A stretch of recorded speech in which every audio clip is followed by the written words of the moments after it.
Karzai actually did it.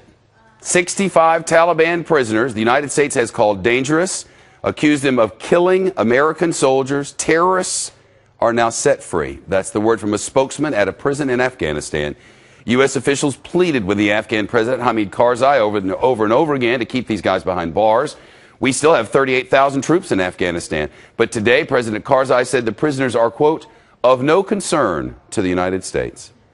Afghan officials claim they could not find any evidence to prove that the 65 men are criminals, so they let them go.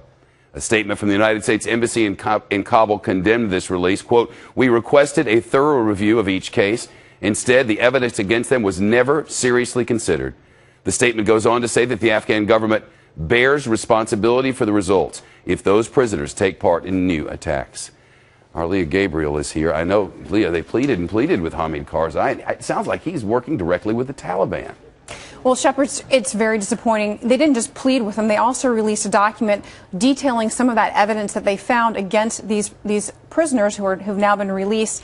That evidence contained pictures of IED making material, bomb making material, wires, remote control devices, and then weapons like RPGs, which have been used to shoot down U.S. helicopters. In fact, the two incidences of the largest number of deaths in Afghanistan were when helicopters with U.S. forces were shot down by rocket-propelled grenades. Yeah. So there's a lot of evidence that the U.S. says that they have provided. You're a veteran of that war, the longest war we've ever had. What does it feel like to hear that they're letting prisoners who killed Americans out of jail, our partners in Afghanistan? I'm glad you asked that, Shep. I have to say that personally it feels like a slap in the face. You know, I served with SEALs who went on these capture missions where they risked their lives to go out and find these guys. Not just the SEALs and not just the American forces, but also brave men and women in Afghanistan who served as human sources to help us find these bad guys and then capture them.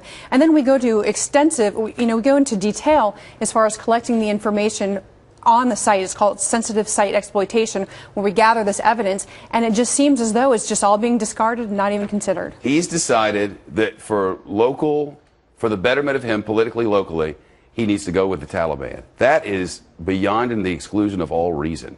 Well, I mean, some analysts say that they understand why he's doing this. You know, he has been saying that Afghanistan is a sovereign nation, and for his part, he's basically trying, it seems as though he's trying to express that. And if you look at the recent history, not, too distant history in Afghanistan, Najibullah, who was the leader when the Soviets withdrew, who had been supported by the Soviets, it's reported that the Taliban eventually hunted him down, castrated him, and hanged him. So President Karzai may be hedging his bets. Maybe next time we go over there, we'll read a history book before we do it. This is a recurring theme, isn't it?